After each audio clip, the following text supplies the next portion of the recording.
Hapon, tinanong kayo ng presiding officer kung wini-withdraw ba ninyo yung articles of impeachment, particularly 1, 4, 5, 6, and 8. And the presiding officer asked you to submit a manifestation or motion to that effect.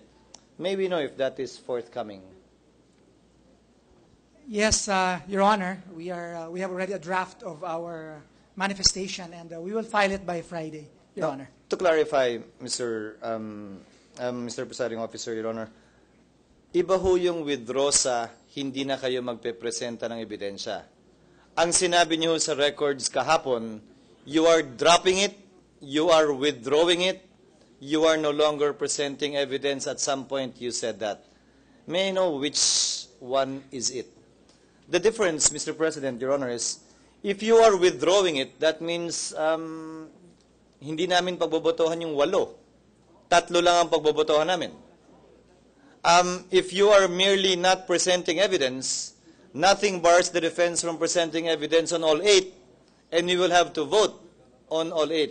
May I know your intentions?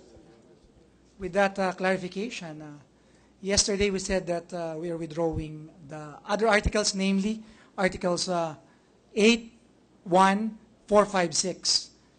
And we will file a manifestation to that effect. So, you're withdrawing it? Yes. Meaning your intention is parang wala na yun dun sa complaint? That's correct. Given that answer, Mr. Presiding Officer, I have more questions to ask. One, that is in effect amending the complaint. By withdrawing certain allegations, in this case, articles. Effectively, actually, they're waiving already the Mr. President, 5 articles of impeachment, in effect, or abandoning it, if you, Mr. President, if I may, that was what Congressman Agabao said with respect to Article 3, that they are standing on the testimony of their lone witness and that they will no longer present evidence on the matter and that they are solely relying on the allegations of their complaint insofar as Article 3 is concerned, plus the testimony of the witness. In this case, it is not a mere abandonment, it is a withdrawal. Because, Mr. President, Your Honor, the issues have been joined with 8 articles already. Now, there is a manner and procedure by which a complaint or pleadings can be amended. And in this case, since the issues have been joined, by leave of court. So, again, may I clarify? So it's withdrawal of the 5. So we won't have to vote on the 5 anymore.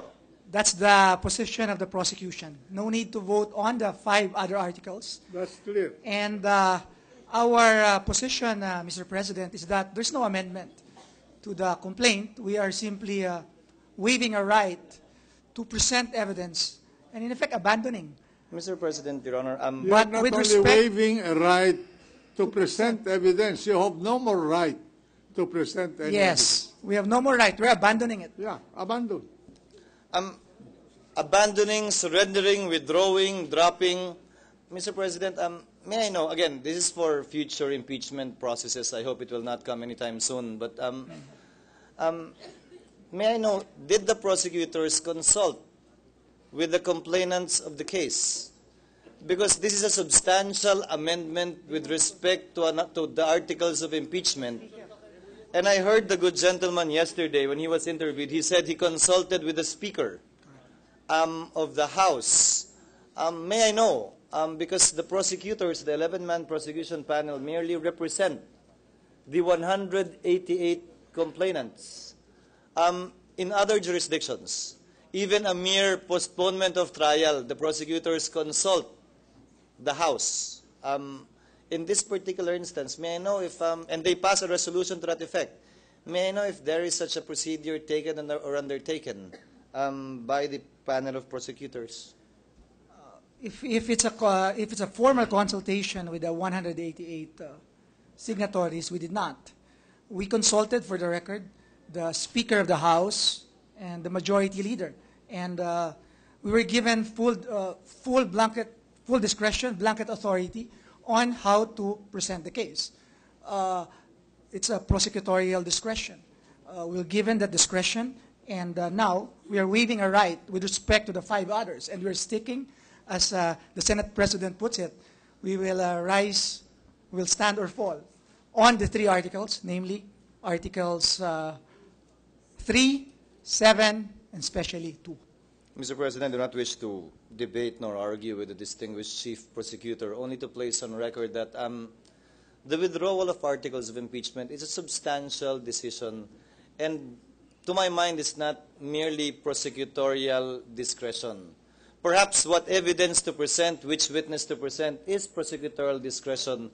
But the 8 articles were verified by 188 congressmen. They swore that they had personal knowledge or based on documents that they read it, and that they are therefore accusing the Chief Justice of all 8 acts and or omissions.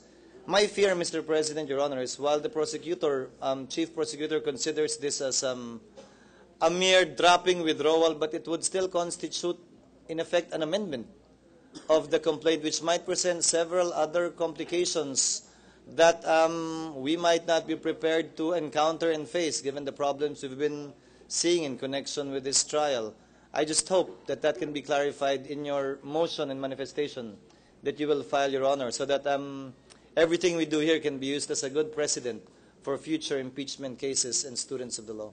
Thank you, Mr. President. Thank you. Mr. President, we will clarify that in our notice manifestation. Yes. And we would like to thank Congressman Senator Escudero. may I suggest to the prosecutors to make a very simple, clear, and absolute statement withdrawing or abandoning whatever term or semantical terminology you will use to describe what you're doing without any further consideration, including presentation of any iota of evidence on this withdrawn articles of impeachment.